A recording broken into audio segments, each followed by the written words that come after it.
Hello learners, welcome back to our channel remarkable studies. आज की video है part 54 हमारे कैश फ्लो स्टेटमेंट चैप्टर का। आज के इस पार्ट में हम सॉल्व करेंगे क्वेश्चन नंबर 41 एक्सरसाइज का, टीएस गरेवाल बुक का कैश फ्लो स्टेटमेंट चैप्टर का क्वेश्चन नंबर 41। चलिए हम स्टार्ट करते हैं क्वेश्चन सॉल्व करना। सबसे पहले हम रीड करते हैं कि आपको क्वेश्चन में क्या क्या आइटम्स जो हैं वो गिवन है। जैसा कि आप देख सकते हैं, आपको क्वेश्चन में एक बैलेंस शीट जो है वो गिवन है। सबसे पहले हम बैलेंस शीट को रीड करते हैं कि हमें क्या क्या आइटम्स गिवन है, और मैं आपको साथ साथ जो है वो एक्सप्लेन करती जाऊंगी कि हमने किस एक्टिविटी को जो है वो कहाँ पर लिखना है। सबसे पहले देखिए, आपको क्वेश्चन में गिवन है शेयर कैपिटल के बैलेंसेस। शेयर कैपिटल जो है हम उसे इंक्लूड करेंगे हमारी फाइनेंसिंग एक्टिविटीज में। उसके बाद आपको गिवन है reserves and surplus. Reserves and surplus में ध्यान दीजिए, आपको यहाँ पर बैलेंस गिवन है जर्नल रिजर्व का। जर्नल रिजर्व का जो है वो आपको बैलेंस गिवन है रिजर्व्स एंड सरप्लस के अंडर। अब यहाँ पर आपको रिजर्व्स एंड सरप्लस में जो है वो प्रॉफिट के बैलेंसेस गिवन नहीं है।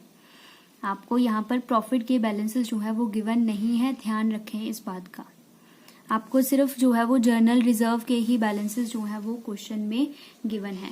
और जो जर्नल रिजर्व होता है, हम इसे हमारी ऑपरेटिंग एक्टिविटीज में यूज करते हैं जब हम हमारा first point net profit before tax and extraordinary items का वर्किंग नोट जो है वो सॉल्व करते हैं, हम इसे वहां पर यूज करेंगे।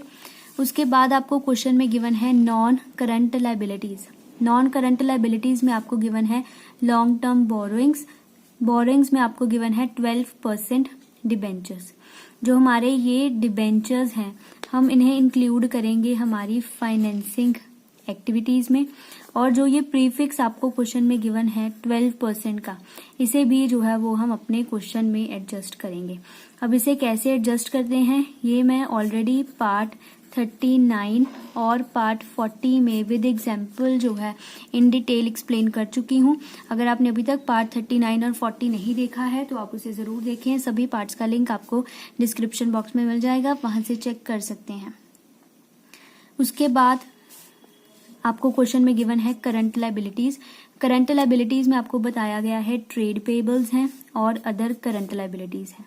हमारी जो करंट लायबिलिटीज होती हैं, हम इन्हें यूज करते हैं हमारी ऑपरेटिंग एक्टिविटीज में जब हम adjustment for working capital, WC means working capital, जब हम वर्किंग कैपिटल को एडजस्ट करते हैं हमारी ऑपरेटिंग एक्टिविटीज में, तब हम जो है वो इन दोनों आइटम्स को यूज करेंगे। अब जब हम adjustment for working capital solve करते हैं तो करंट लायबिलिटीज की कुछ आइटम्स ऐसी होती हैं जिन्हें हम वर्किंग कैपिटल में इंक्लूड नहीं करते हैं। तो आप उस चीज को समझने के लिए पार्ट 7 जो है वो जरूर देखें। मैंने इन डिटेल जो है समझाया है कि हम वर्किंग कैपिटल को किस तरह से सॉल्व करते हैं। पार्ट 7, इसका भी लिंक आपको डिस्क्रिप्शन बॉक्स में मिल जाएगा। चलिए, अब मैंने आपको लायबिलिटी साइड की सभी आइटम्स बता दी हैं, हमने किस आइटम को जो है वो कहाँ पर लिखना है। अगर आपको अभी भी कोई डाउट है कि हमने किस आइटम को कहाँ पर लिखना है, तो जो स्टार्टिंग के पार्ट्स हैं, फर्स्ट 8 पार्ट्स जो हैं, आप उन्हें जरूर देखें। आपको वहां से क्लियर हो जाएगा कि हम किस आइटम को कौन सी एक्टिविटी में जो है वो लिखते हैं। मैंने पार्ट 2 में समझाया है ऑपरेटिंग एक्टिविटीज में हम क्या क्या इंक्लूड करते हैं, और पार्ट 3 में मैंने समझाया है कि हम इन्वेस्टिंग और फाइनेंसिंग एक्टिविटीज में क्या क्या आइटम्स इंक्लूड करते हैं। सभी पार्ट्स के लिंक आपको डिस्क्रिप्शन बॉक्स में मिल जाएंगे।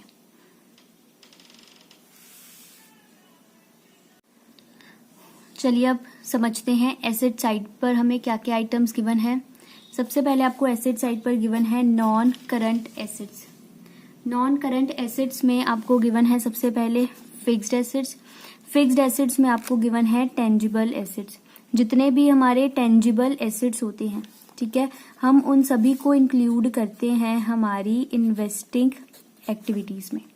आपको इन्हें लिखना है इन्वेस्टिंग एक्टिविटीज में, जो आपको ये इनटेंजिबल एसेट्स गिवन है। उसके बाद आपको क्वेश्चन में गिवन है इनटेंजिबल एसेट्स। इनटेंजिबल एसेट्स में आपको दिया गया है गुडविल, ठीक है। गुडविल हो, पेटेंट हो, ट्रेडमार्क हो, कॉपीराइट हो, किसी भी तरह का आपका इंटेंजिबल एसेट हो, सबका जो ट्रीटमेंट है वो सेम है कैश फ्लो स्टेटमेंट में। जो हमारे इंटेंजिबल एसेट्स होते हैं हम उन्हें हमारी ऑपरेटिंग एक्टिविटीज में भी इंक्लूड कर सकते हैं, ठीक है, जब हम इन्हें प्लस करते हैं net profit before tax and extraordinary items में, ठीक है, या फिर हम इन्हें जो है वो अपनी इन्वेस्टिंग एक्टिविटीज में भी इंक्लूड कर सकते हैं अगर हमने ड्यूरिंग द ईयर कुछ परचेज करा है या फिर हमने जो है वो सेल करा है, तब हम गुडविल को जो है वो हमारी इन्वेस्टिंग एक्टिविटीज में इंक्लूड कर सकते हैं।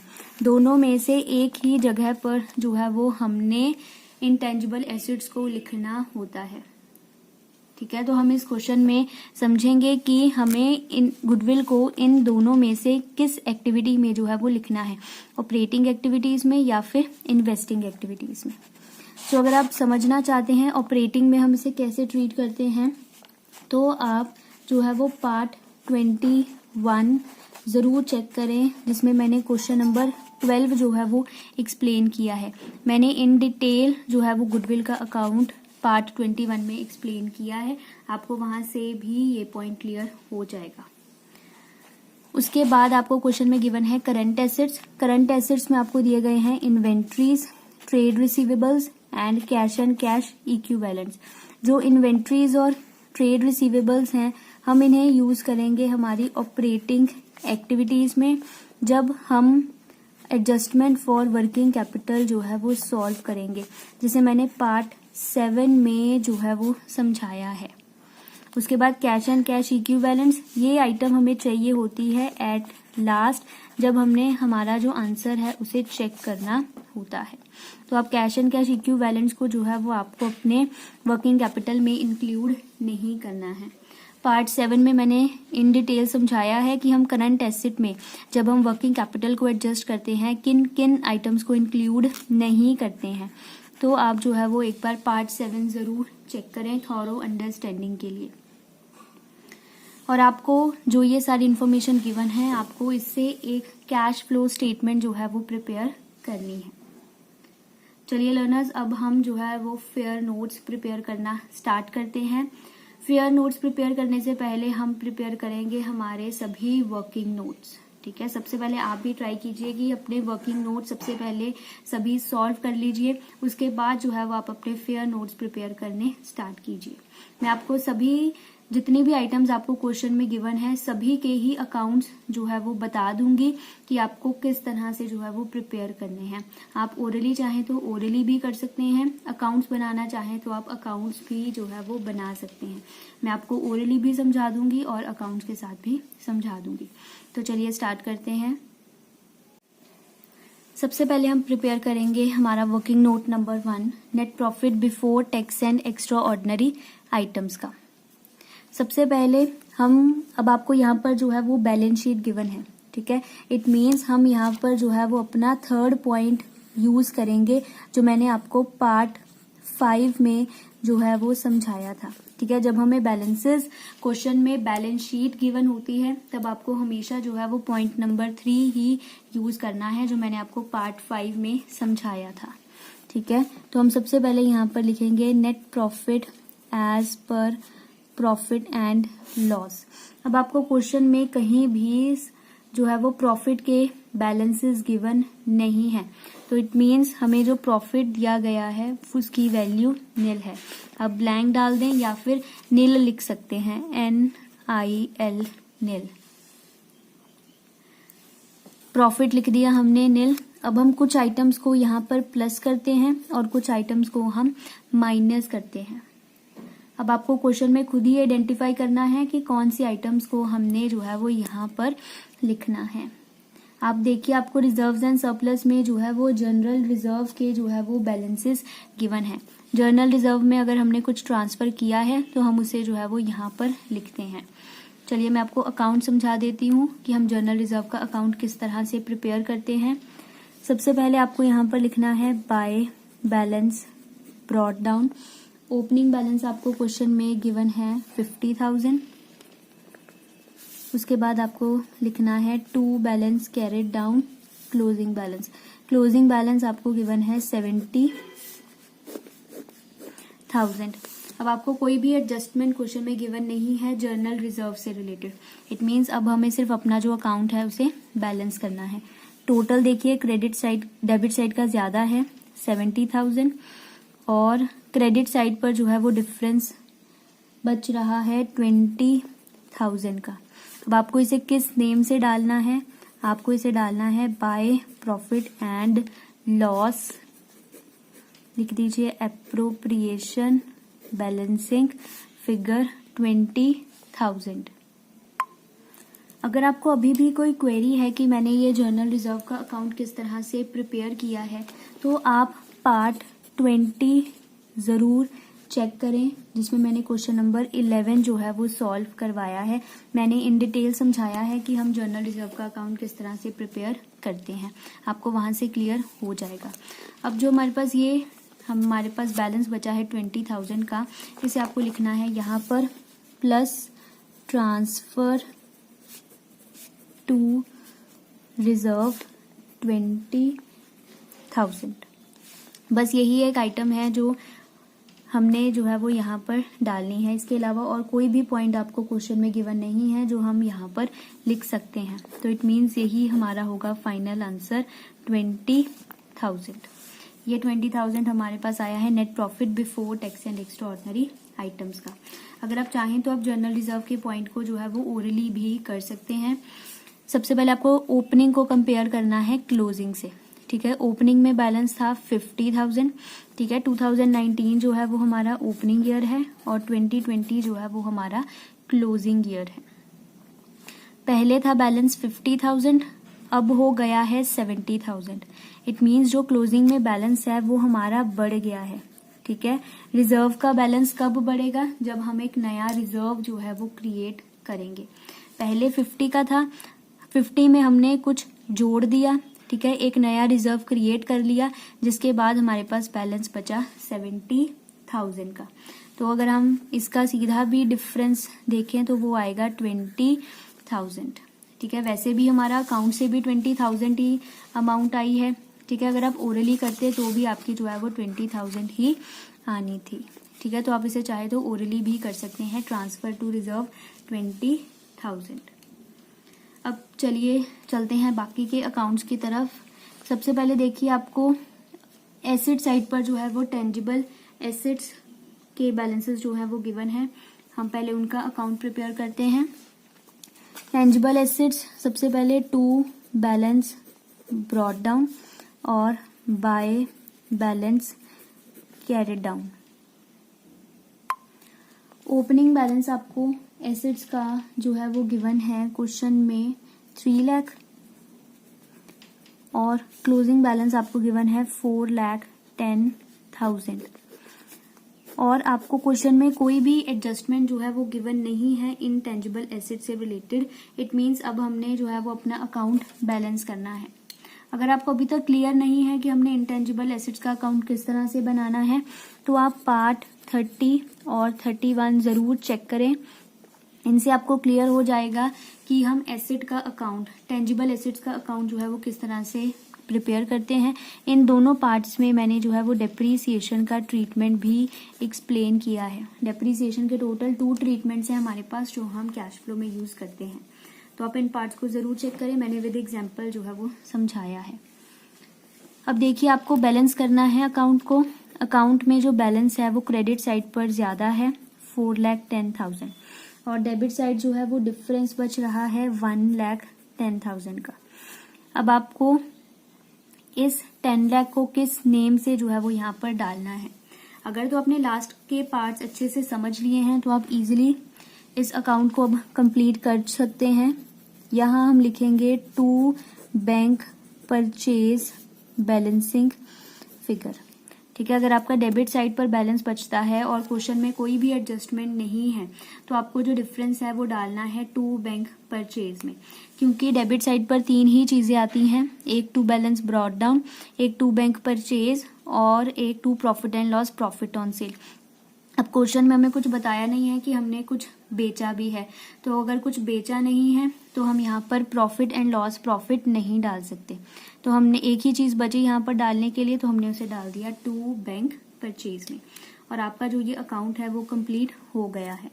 अब जब हम इन्वेस्टिंग एक्टिविटीज प्रिपेयर करेंगे तो जो ये हमारे पास अमाउंट आई है 1,10,000 की, ठीक है, हम इसे इन्वेस्टिंग एक्टिविटीज में से माइनस करेंगे। माइनस का मतलब है कि हम इसे एज अ आउटफ्लो जो है वो शो करेंगे, क्योंकि हमने एसेट परचेज करा है तो इट मीन्स कि हमने पेमेंट भी करी होगी। पेमेंट करने से जो है वो आउटफ्लो होगा, तो हम उसे वहां पर माइनस में शो करेंगे। उसके बाद चलते हैं नेक्स्ट अकाउंट की तरफ, जो है गुडविल का। गुडविल के अकाउंट में सबसे पहले हम लिखेंगे बैलेंसेस। सबसे पहले हम लिखेंगे टू बैलेंस ब्रॉट डाउन और by balance carried down. Opening balance आपको गिवन है 10,000 और क्लोजिंग बैलेंस आपको दिया गया है 2,000। आपको कोई भी एडजस्टमेंट गिवन नहीं है क्वेश्चन में गुडविल से रिलेटेड। इट मीन्स अब हमने इसका अकाउंट भी कंप्लीट करना है। डिफरेंस जो है वो आपका डेबिट साइड पर बच रहा है, क्रेडिट साइड पर जो है वो आपका डिफरेंस बच रहा है 8,000 का। अब हम इसे किस नेम से डालेंगे? By profit and loss return of balancing figure. W/O का मतलब है रिटर्न ऑफ, ठीक है, राइट ऑफ करते हैं जब हम अपनी बुक्स में से गुडविल को। हमने ये बैलेंस जो है वो इसमें डाल दिया है। अब मैंने ये बैलेंस किस तरह से डाला है ये आपको क्लियर हो जाएगा पार्ट 21 से, जिसमें मैंने क्वेश्चन नंबर 12 एक्सप्लेन किया है। मैंने इन डिटेल समझाया है कि हम इनटेंजिबल एसेट का अकाउंट किस तरह से प्रिपेयर करते हैं, आप वहां से चेक कर सकते हैं। चलिए, अब हमने एसेट साइड पर हमारे 2 ही अकाउंट बनने थे, हमने उन्हें प्रिपेयर कर लिया है। अब चलिए प्रिपेयर करते हैं हम अपने शेयर कैपिटल का अकाउंट। अब जो गुडविल के अकाउंट में हमने डाला by profit and loss return of, ठीक है, हम इसे इंक्लूड करेंगे हमारी ऑपरेटिंग एक्टिविटीज में। हम इसे प्लस करेंगे under non cash and non operating expenses के, क्योंकि गुडविल है, गुडविल इन्वेस्टिंग एक्टिविटीज से रिलेट करता है, तो इट मीन्स ये नॉन ऑपरेटिंग जो है वो बन जाएगा। चलिए अब प्रिपेयर करते हैं शेयर कैपिटल का अकाउंट। सबसे पहले by balance brought down. Opening balance आपको दिया गया है 2 लाख का। उसके बाद to balance carried down. Carried down आपको दिया गया है 2,50,000 का। अगर आपको अभी तक क्लियर नहीं है कि हमने शेयर कैपिटल का अकाउंट किस तरह से बनाना है, तो आप पार्ट 46 जरूर चेक करें, जिसमें मैंने क्वेश्चन नंबर 33 जो है वो सॉल्व करवाया है। मैंने इन डिटेल समझाया है इस पार्ट में कि हम शेयर कैपिटल का अकाउंट किस तरह से प्रिपेयर करते हैं। अब आपको कोई भी एडजस्टमेंट क्वेश्चन में गिवन नहीं है शेयर कैपिटल से रिलेटेड, तो इट मीन्स अब हमें जो है वो अपना अकाउंट बैलेंस करना है। डिफरेंस जो है वो क्रेडिट साइड पर बच रहा है 50,000 का। तो अब हमें इसे किस नेम से डालना है? हम इसे डाल देंगे बाय बैंक बैलेंसिंग फिगर, और ब्रैकेट में आपको लिख देना है रेजिंग ऑफ शेयर कैपिटल। आपको मैंने ये अकाउंट किस तरह से बनाया है ये आपको पार्ट 46 से क्लियर हो जाएगा। आप पार्ट 46 जो है वो जरूर चेक करें। नेक्स्ट चलते हैं 12% डिबेंचर्स के अकाउंट की तरफ। ये अकाउंट हम प्रिपेयर करेंगे। सबसे पहले लिखेंगे बाय बैलेंस ब्रॉट डाउन, उसके बाद लिखेंगे to balance carried down. Opening balance आपको क्वेश्चन में गिवन है 1 लाख। उसके बाद आपको क्लोजिंग बैलेंस जो है वो क्वेश्चन में गिवन है 80,000। आपको डिबेंचर से रिलेटेड भी कोई एडजस्टमेंट आपके क्वेश्चन में गिवन नहीं है, तो इट मीन्स अब हमें इसका अकाउंट भी जो है वो कंप्लीट करना है। डिफरेंस जो है वो डेबिट साइड पर बच रहा है 20,000 का, ठीक है। तो अब हम इसे डाल देंगे टू बैंक के नेम से बैलेंसिंग फिगर, और साथ में आप लिख दें रीपेमेंट या फिर रिडेम्पशन ऑफ डिबेंचर्स। आप रिडेम्पशन भी यहाँ पर लिख सकते हैं, रिडेम्पशन ऑफ डिबेंचर्स। डिबेंचर्स का अकाउंट हम किस तरह से प्रिपेयर करते हैं ये भी मैंने पार्ट 46 में जिसमें क्वेश्चन नंबर 33 सॉल्व करवाया है, उसमें इन डिटेल समझाया है। आप वहां से जो है वो इसका अकाउंट चेक कर सकते हैं। अब आप ध्यान दीजिए, आपको क्वेश्चन में जो है वो प्रीफिक्स गिवन है डिबेंचर्स के आगे। आपको प्रीफिक्स गिवन है डिबेंचर्स के आगे। इट मीन्स आपको डिबेंचर्स के ऊपर जो है वो इंटरेस्ट भी कैलकुलेट करना है। तो हम चलिए कैलकुलेट करते हैं। Calculation of interest on debentures. अगर आपने पार्ट 39 और पार्ट 40 जो है वो ऑलरेडी समझ लिया है, तो आप इसे पहले खुद कैलकुलेट करने की कोशिश कीजिए। वीडियो को पॉज कीजिए और पहले खुद कैलकुलेट कीजिए, फिर अपना जो आंसर है वो वीडियो को स्टार्ट करके जो है वो चेक कीजिए। सबसे पहले देखिए, क्वेश्चन में आपको जो डिबेंचर्स गिवन है, ठीक है, ओपनिंग में थे 1 लाख और क्लोजिंग में हो गए 80,000। ठीक है, हमें ये तो पता चल गया कि वैल्यू डिक्रीज हो रही है। इट मीन्स जो हमने डिबेंचर्स हैं उनको रिडीम कर दिया है। रिडीम किया है हमने 20,000 का। ठीक है, बट आपको क्वेश्चन में बताया नहीं गया है कि हमने जो ये रिडेम्पशन है वो कब करी है। जो रिडेम्पशन है वो हमने कब करी है। तो जब भी आपको क्वेश्चन में गिवन ना हो कि रिडेम्पशन कब करी गई है, बिगिनिंग में, एंड में, या फिर साल के बीच में कब करी गई है, तो आपको क्या करना है, always calculate interest on opening balance. ठीक है, तो हम यहाँ पर लगाएंगे इंटरेस्ट ओपनिंग बैलेंस के ऊपर। ओपनिंग बैलेंस देखिए, आपको डिबेंचर्स का क्वेश्चन में गिवन है 1 लाख। ठीक है, 1 लाख गिवन है आपका ओपनिंग बैलेंस। जो 1 लाख है वो आपका ओपनिंग बैलेंस है। ठीक है, ओपनिंग बैलेंस है, तो हम 1 लाख के ऊपर लगाएंगे प्रीफिक्स। आपको क्वेश्चन में गिवन है 12%। ये जो होता है हमने पूरे 12 मंथ्स के लिए ही कैलकुलेट करना है। तो ये आ जाएगा आपका 12,000। 12,000 जो है वो आपकी इंटरेस्ट की अमाउंट आई है जो हमने डिबेंचर्स के ऊपर पे करना है। और जो ये इंटरेस्ट है हम इसे 2 जगह पर लिखते हैं। सबसे पहले हम इसे प्लस करते हैं हमारी ऑपरेटिंग एक्टिविटीज में under non cash and non operating expenses में, और दूसरा हम इसे माइनस करते हैं फाइनेंसिंग एक्टिविटीज में से। ये सब मैंने ऑलरेडी पार्ट 39 में जो है वो समझाया है।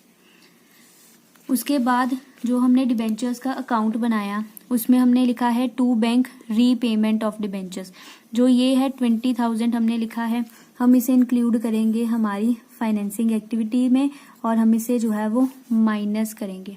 हम इसे माइनस करेंगे क्योंकि रीपेमेंट कर रहे हैं, तो पेमेंट करने से जो है वो आउटफ्लो होगा हमारे बिजनेस में से। उसके बाद है शेयर कैपिटल। शेयर कैपिटल में जो ये बाय बैंक हमने डाला है हम इसे इंक्लूड करेंगे हमारी फाइनेंसिंग एक्टिविटीज में और हम इसे जो है वो प्लस करेंगे क्योंकि हमने नए शेयर्स रेज किए हैं, तो रेज करने से हम पैसा रिसीव करते हैं। ठीक है, जितने भी आपके अकाउंट्स होते हैं इन्वेस्टिंग एक्टिविटीज के और फाइनेंसिंग एक्टिविटीज के, उनके अकाउंट में जहां भी टू बैंक या बाय बैंक आएगा, चाहे इन्वेस्टिंग एक्टिविटीज का अकाउंट हो या फाइनेंसिंग का, ठीक है, तो वो सिर्फ हमने जो टू बैंक और बाय बैंक होता है वही अपने कैश फ्लो स्टेटमेंट में जो है वो लिखना होता है। बस आपको अच्छे से आइडेंटिफाई करना है इनफ्लो कहाँ पर हो रहा है और आउटफ्लो जो है वो कहाँ पर हो रहा है। चलिए, अब हमने अकाउंट सारे प्रिपेयर कर लिए हैं, अब हम जो है वो फेयर नोट्स बनाना स्टार्ट करते हैं। सबसे पहले जब भी आपने फुल फ्लेज न्यूमेरिकल स्टार्ट करना है कैश फ्लो स्टेटमेंट का, तो आपको सबसे ऊपर जो है वो लिखना है cash flow statement for the year ending. मैंने यहाँ पर लिखा है 2020। आपको आपके क्वेश्चन में जो क्लोजिंग ईयर मेंशन होगा, ठीक है, आपको वो ईयर जो है वो यहाँ पर लिखना है। क्वेश्चन में 2020 इज आवर क्लोजिंग ईयर, सो आपको यहाँ पर लिखना है 2020। उसके बाद चलिए स्टार्ट करते हैं सॉल्व करना। सबसे पहले हम लिखेंगे ए एक्टिविटी सॉल्व करेंगे, cash flow from operating activities. Cash flow from operating activities, इसे हम स्टार्ट करते हैं net profit before tax and extra ordinary item से, ठीक है, जिसे हमने सॉल्व किया है हमारे वर्किंग नोट नंबर 1 में। वर्किंग नोट के नंबर आपको जो है वो जरूर लिखने हैं आपके फेयर नोट्स में। सो वर्किंग नोट से हमें पता चला था कि हमारा जो 20,000 है वो है net profit before tax and extraordinary items का। अब हम यहाँ पर कुछ आइटम्स प्लस करते हैं और कुछ माइनस करते हैं। हम प्लस करते हैं non cash and non operating expenses को। अब आप चेक कीजिए हमने अकाउंट्स में जो है वो कौन कौन से नॉन कैश या नॉन ऑपरेटिंग एक्सपेंसेस जो हैं उन्हें फाइंड आउट किया है। एक तो हमें जो है वो गुडविल के अकाउंट से पता लगा कि हमने गुडविल को राइट ऑफ करा है, तो हम यहाँ पर लिख देंगे गुडविल रिटर्न ऑफ। और हमें पता चला कि 8,000 की जो अमाउंट है जिसे हमने राइट ऑफ किया है। उसके बाद हमने एक कैलकुलेट किया इंटरेस्ट ऑन डिबेंचर्स हमारे लास्ट वर्किंग नोट में। हमें वहां से पता चला कि 12,000 जो है वो हमारा है इंटरेस्ट ऑन डिबेंचर्स। गुडविल हमें पता चला वर्किंग नोट नंबर 4 से, और इंटरेस्ट ऑन डिबेंचर्स हमें पता चला वर्किंग नोट नंबर 7 से। ये दोनों आइटम्स हमने यहाँ पर लिख ली। उसके बाद हम माइनस करते हैं non cash and non operating incomes. ये आपको क्वेश्चन में कोई भी गिवन नहीं है, तो यहाँ लिख देंगे नील या आप ब्लैंक डाल दें। अब हमने इन्हें प्लस करके जो है वो यहाँ लिखना है बाहर आउटर कॉलम में। ये आ जाएगा यहाँ पर बाहर 20,000। अब इस 20,000 को जो है वो आपको प्लस करना है इस 20,000 से जो है हमारा net profit before tax and extraordinary items. यह आ जाएगा 40,000। और ये हमने कैलकुलेट कर लिया है operating profit before working capital changes. अब हम यहाँ पर उसके बाद सॉल्व करते हैं एडजस्टमेंट फॉर वर्किंग कैपिटल। इसमें हम कुछ आइटम्स प्लस करते हैं और कुछ माइनस करते हैं। हम प्लस करते हैं डिक्रीज इन करंट एसेट्स को और इंक्रीज इन करंट लाइबिलिटीज को। उसके बाद हम माइनस करते हैं इंक्रीज इन करंट एसेट को और डिक्रीज इन करंट लाइबिलिटीज को। अब देखिए आपको क्वेश्चन में सबसे पहले करंट लाइबिलिटीज को हम पढ़ते हैं। करंट लाइबिलिटीज आपको गिवन है सबसे पहले ट्रेड पेबल्स। ट्रेड पेबल्स आपको बताया गया है ओपनिंग में था 60,000, अब हो गया है 1,60,000। पहले था 60,000, अब हो गया है 1,60,000। इट मीन्स जो हमारे ट्रेड पेबल्स हैं वो इंक्रीज हो रहे हैं। ठीक है, कितनी अमाउंट से इंक्रीज हो रहे हैं वो होगा इन दोनों का डिफरेंस जो है 1,00,000 रुपीज। 1,00,000 से हमारे ट्रेड पेबल्स बढ़ गए हैं, तो हमारी वर्किंग कैपिटल में जो है वो हम इन्हें प्लस कर देंगे 1,00,000 से। इंक्रीज इन ट्रेड पेबल्स 1,00,000, क्योंकि जब भी हमारी करंट लायबिलिटी बढ़ती है तो हम उसे ऐड करते हैं। उसके बाद आपको गिवन है अदर करंट लायबिलिटीज। पहले थी करंट लायबिलिटी 25,000 की, अब हो गई है 20,000 की। इट मीन्स हमारी जो करंट लायबिलिटी है वो डिक्रीज हो गई है। डिक्रीज हो गई है 5,000 से। डिक्रीज हो गई है 5,000 से। जब भी हमारी करंट लायबिलिटी डिक्रीज होती है तो हम उसे जो है वो माइनस करते हैं। उसके बाद आपको गिवन है इन्वेंट्रीज करंट एसेट्स में। पहले इन्वेंट्री की वैल्यू थी 70,000, अब हो गई है 90,000। पहले थी 70, अब हो गई है 90,000। इट मीन्स हमारी जो इन्वेंट्री है वो इंक्रीज हो गई है। इंक्रीज हुई है 20,000 से। ठीक है, 20,000 से बढ़ गई है, दोनों का डिफरेंस। जब भी हमारा करंट एसेट कोई भी बढ़ता है तो हम उसे जो है वो माइनस करते हैं। उसके बाद ट्रेड रिसीवेबल्स आपको गिवन है, पहले थे 40,000 के, अब हो गए हैं 60,000 के। हमारे ट्रेड रिसीवेबल्स भी जो है वो इंक्रीज हो रहे हैं। इंक्रीज हो रहे हैं ये भी 20,000 से। ठीक है, इट मीन्स हम इन्हें भी जो है वो माइनस करेंगे। अगर आपको अभी तक क्लियर नहीं हुआ है कि मैंने क्या प्लस और माइनस किया, कैसे किया है, तो आप पार्ट 7 जो है वो जरूर चेक करें। मैंने विद एग्जाम्पल जो है ये सारे पॉइंट्स समझाए हैं। आप देख सकते हैं मैंने यहाँ पर जो है वो सारी अमाउंट्स जो है वो नोट डाउन कर ली हैं। जिन्हें हमने माइनस करना है उन सबको मैंने जो है वो यहाँ पर नेगेटिव साइन के साथ जो है वो लिखा है। अब आपको क्या करना है, इन सबका प्लस माइनस करने के बाद 1 लाख माइनस 5,000 माइनस 20,000 माइनस 20,000 इसे आपने लिखना है बाहर आउटर कॉलम में। ये आ जाएगी यहाँ पर अमाउंट आपकी 55,000। अब आपको इस 50,000 को ऐड करना है इस 40,000 में। 55,000 प्लस 40,000 ये आ जाएगा 95,000। ये हमारे पास आ गया है कैश जनरेटेड फ्रॉम ऑपरेशंस 95,000। अब हम यहाँ से माइनस करते हैं टैक्स पेड। हमें क्वेश्चन में गिवन नहीं है टैक्स पेड जो है वो हमारा कितना है। तो अब हम यहाँ पर कैलकुलेट हमने कर लिया है 95,000 जो आया है cash flow before extra ordinary item से। ठीक है, हम यहाँ पर जो है वो प्लस करते हैं एक्स्ट्रा ऑर्डिनरी इनकम्स और माइनस करते हैं एक्स्ट्रा ऑर्डिनरी एक्सपेंसेस को, जो हमें क्वेश्चन में गिवन नहीं है। तो हमने यहाँ पर लिख लिया नील और हमारे पास फाइनल आंसर बचा है 95,000। ये पॉजिटिव में आया है तो हम इसे लिखेंगे cash flow from operating activities. और हमारी यहाँ पर फर्स्ट एक्टिविटी जो है वो हमने सॉल्व कर ली है।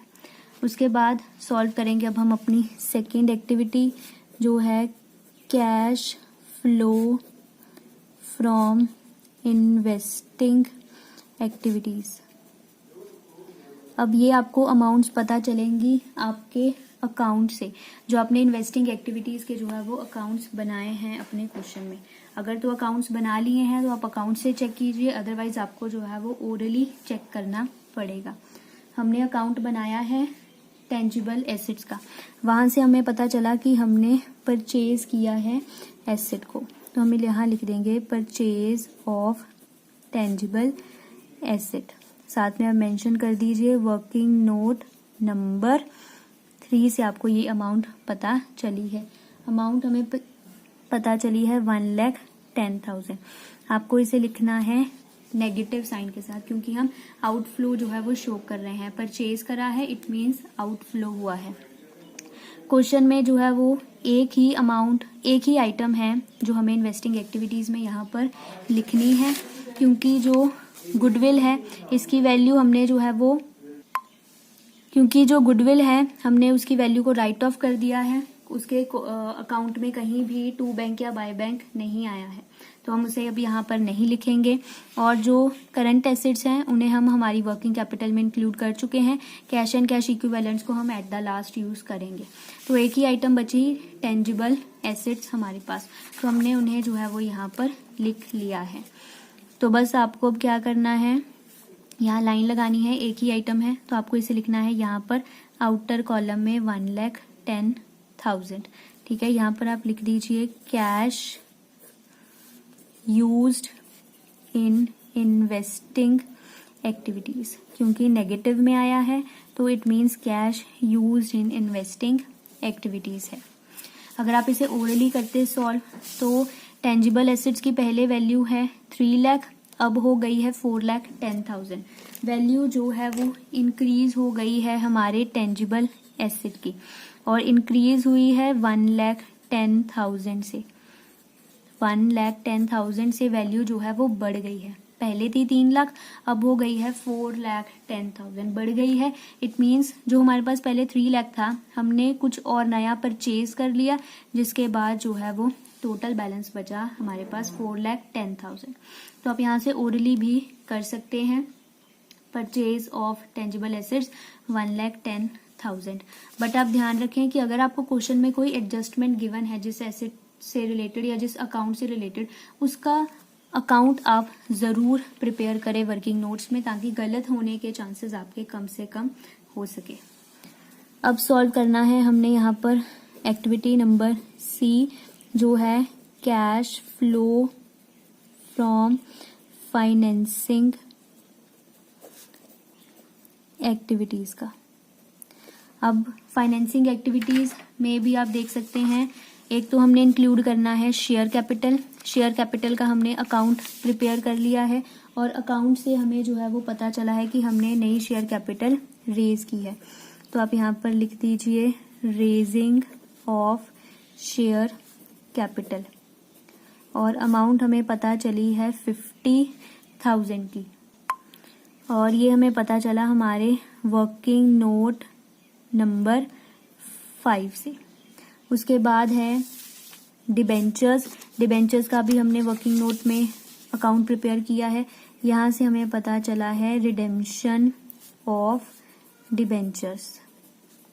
ये हमें पता चला हमारे वर्किंग नोट नंबर 6 से कि हमने जो है वो 20,000 के डिबेंचर्स जो है वो रिडीम करे हैं। तो आपको इसे शो करना है नेगेटिव साइन के साथ, क्योंकि हम रीपेमेंट कर रहे हैं।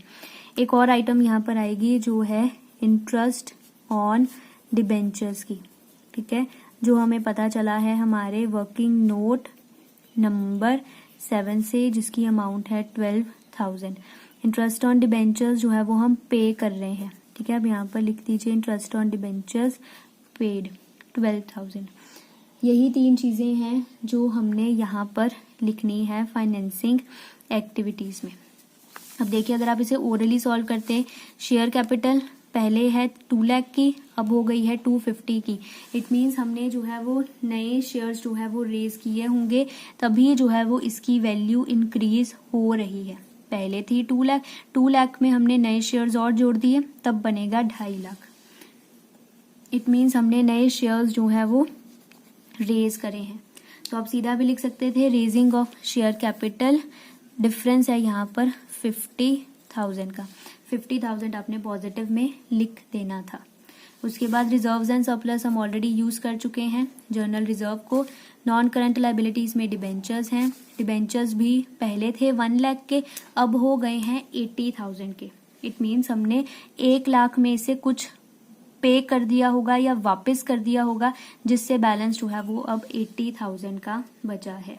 बैलेंस कम हो गया है, इट मीन्स हमने लोगों को उनके पैसे वापस कर दिए हैं, रीपेमेंट ऑफ डिबेंचर्स। डिफरेंस है 20,000 का, रिडेम्पशन ऑफ डिबेंचर्स 20,000 नेगेटिव में। प्रीफिक्स बता चुकी हूँ ऑलरेडी, आपको इसे भी लिखना है। उसके बाद जो करंट लायबिलिटीज हैं हम इन्हें ऑलरेडी जो है वो वर्किंग कैपिटल में लिख चुके हैं। तो आप हमेशा ध्यान रखें, बैलेंस शीट में आपको जितने भी आइटम्स गिवन होंगी वो सभी कहीं ना कहीं किसी ना किसी एक्टिविटी में जरूर एडजस्ट होंगी। तो आप बड़े ही ध्यान से सॉल्व करें कि आपने किस आइटम को किस एक्टिविटी में जो है वो लिखना है। अब इन्हें सॉल्व करने के बाद आपको आंसर लिखना है यहाँ पर आउटर कॉलम में, जो आएगा 18,000। 18,000 आया है पॉजिटिव में। इट मीन्स आपको यहाँ पर लिखना है cash flow from financing activities. Cash flow from financing activities 18,000। अब हमने तीनों एक्टिविटीज को सॉल्व कर लिया है। इट मीन्स हमने अपना 80% पार्ट जो है वो क्वेश्चन का सॉल्व कर लिया है। अब लास्ट पार्ट की तरफ चलते हैं, जहां पर हम चेक कर सकते हैं कि हमारा आंसर ठीक है या फिर गलत है। उसके लिए यहाँ पर एक लाइन लगा दीजिए। उसके बाद हमें कैलकुलेट करना होता है नेट इंक्रीज और decrease in cash and cash equivalence, ठीक है। इसे हम कैलकुलेट करते हैं A + B + C। तीनों एक्टिविटीज का जो आंसर आया है आप उन्हें जो है वो सबको प्लस कर दें, तो आपके पास आ जाएगा नेट इंक्रीज हुआ है या फिर डिक्रीज। जैसे मैं आपको यहाँ बता देती हूँ, हमें प्लस करना है। A means cash flow from operating activities, B means cash flow from investing activities and C means cash flow from financing activities। जैसे हमने सभी आइटम्स को जो है वो नाम दिए हैं, ठीक है। तो A का आंसर ऑपरेटिंग एक्टिविटीज का आंसर था 95,000, इसमें हमने प्लस करना है। B का आंसर जो था हमारी इन्वेस्टिंग एक्टिविटीज का, इन्वेस्टिंग एक्टिविटीज का आंसर नेगेटिव में है 1,10,000, तो मैंने यहाँ ब्रैकेट में लिख दिया। उसके बाद आपको प्लस करना है C पार्ट का आंसर जो है 18,000। अब इसे सॉल्व कीजिए। 95,000 ये प्लस माइनस माइनस हो जाएगा 1,10,000 प्लस 18,000, आपका यहाँ पर आएगा 3,000 आंसर। 3,000 जो है वो पॉजिटिव में आया है। ठीक है, आपको ये अगर करना है तो वर्किंग नोट में रफ में ही कीजिएगा, इसे और कहीं आपको शो नहीं करना है। 3,000 पॉजिटिव में आया है तो इट मीन्स हम यहाँ लिखेंगे net increase in cash and cash equivalence. हमारे कैश एंड कैश इक्विवेलेंस जो है वो बढ़ गए हैं 3,000 से। अगर 3,000 नेगेटिव में आता तो हमने लिखना था net decrease in cash and cash equivalence. अब आपको इसमें प्लस करना है opening balance of cash and cash equivalence. अब आपको फाइंड आउट करना है क्वेश्चन में आपको ओपनिंग बैलेंस कहाँ दिया गया है कैश एंड कैश इक्विवेलेंस का। आप ये देख सकते हैं कैश एंड कैश इक्विवेलेंस आपको दिया गया है क्वेश्चन में। ओपनिंग बैलेंस है 15,000, इट मीन्स जो 2019 का बैलेंस है वो हमारा ओपनिंग है। तो आप यहाँ पर लिख दीजिए 15,000। आपको प्लस करना है 3,000 प्लस 15,000, ये आपका बन रहा है 18,000। ठीक है, ये आपका आया है closing balance of cash and cash equivalence. ठीक है, ये आपका जो है वो फाइनल आंसर है। अब आपको चेक करना है आपको बैलेंस शीट में जो cash and cash equivalence given है उसका क्लोजिंग बैलेंस जो है वो कितना है। देखिए, जो हमें क्वेश्चन में cash and cash equivalence given है उसका क्लोजिंग बैलेंस गिवन है 18,000 और हमारा भी क्लोजिंग बैलेंस का आंसर आया है 18,000। अगर ये दोनों अमाउंट्स मैच करती हैं तो इट मीन्स आपका जो क्वेश्चन है वो बिल्कुल ठीक है।